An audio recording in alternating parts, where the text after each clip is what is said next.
নমস্কার বন্ধুরা, আমি তরুলতা। আমার আরেকটি নতুন ভিডিওতে সবাইকে স্বাগতম। কেমন আছেন আপনারা সবাই? আশা করব সবাই খুব ভালো আছেন, আর আমিও খুব ভালো আছি। আজকে রবিবার, আর রবিবার দিন বাঙালি বাড়িতে চিকেন বা মাটন হবে না সেটা তো হতে পারে না। তো বাজার থেকে মা মুরগির মাংস কিনে এনেছে। আমার মেয়ের আবার মুরগির স্কিন খেতে ভালোবাসে আর মুরগির পাও খেতে ভালোবাসে। ওর বাবাকে বলেছে, বাবা মুরগির স্কিন নিয়ে আসবে এবং পা নিয়ে আসবে।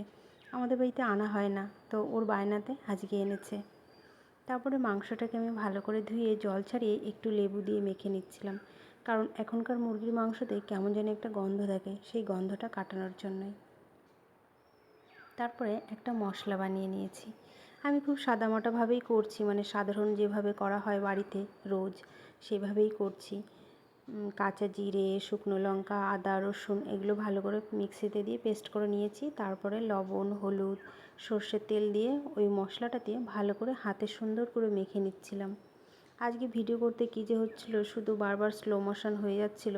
আসলে ফোনটা নতুন তো, আমি এখনও সব কিছু অপারেট করতে পারছি না। কী কারণে হয়ে গেছে আমি জানি না। যখন ভিডিওটা করেছি তখন বুঝিনি, পরে দেখি স্লো মোশন হয়ে গেছে। তো যাই হোক, মাংসটাকে ভালো করে মেখে নিয়েছি, কিছুটা সময় রেখে দিয়েছি, তাহলে বেশ ভালো লাগে খেতে। তারপরে কড়াইটা গরম করে কড়াইতে তেল দিয়ে দিয়েছি। তেল দিয়ে আলুটাকে ভেজে নেব।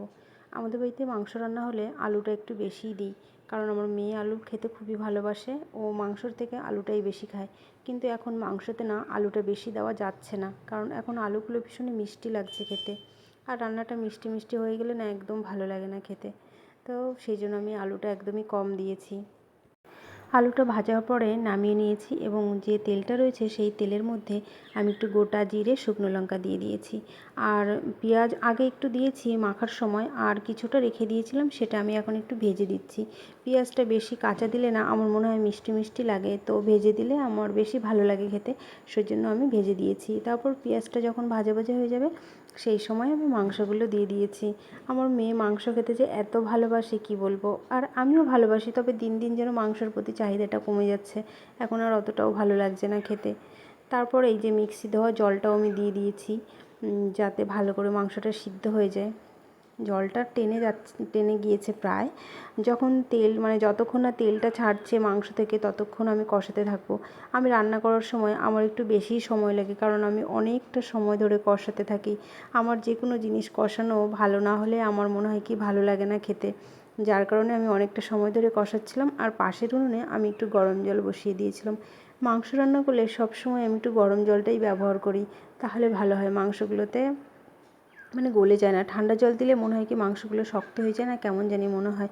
তো সেই জন্য আমি বেশিরভাগ সময়ই গরম জল দিই। আর মাংস রান্না করব, কষা মাংস একটু রাখবো না সেটা তো হতে পারে না। তো আমার তো কষা মাংস খেতে ভীষণ ভালো লাগে, আর আমার মেয়েরও ভীষণ ভালো লাগে খেতে। তো সেই জন্য একটু কষা মাংস তুলে রেখেছিলাম। তারপরে আলুগুলো যে ভেজে রেখেছিলাম সেই আলুগুলো দিয়ে দিলাম। দিয়ে তারপরে যে গরম জলটা যে পাশে বসিয়েছিলাম সেই গরম জলটাও দিয়ে দেবো। জলটা মনে হচ্ছে একটু বেশি, না ঝোল টেনে যাবে। আর আমার মেয়ে আবার ঝোলটা একটু বেশিই খায়, কারণ দুপুরবেলা রান্না তো, যদি একটু থেকে যায় তো ও রাত্রে আবার রুটি টুটি দিয়ে খেতে চায়। আর এই যে ঝোলটা যখন হয়ে গিয়েছে, নামানোর আগে আমি একটু কাঁচা লঙ্কা দিয়ে দিয়েছিলাম।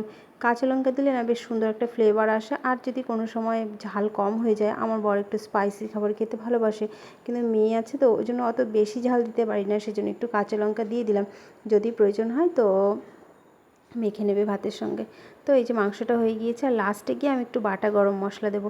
গরম মশলাটা আমি সবসময় হাতে বেটেই দিই। হাতে বেটে দিতেই আমার মানে বেশি ভালো লাগে, আর খেতেও মনে হয় বেশি ভালো লাগে। আর গুঁড়োটা আমার অতটা পছন্দ হয় না।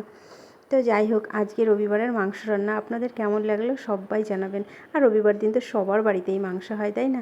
তো সবাই ভালো থাকবেন, সুস্থ থাকবেন। টাটা।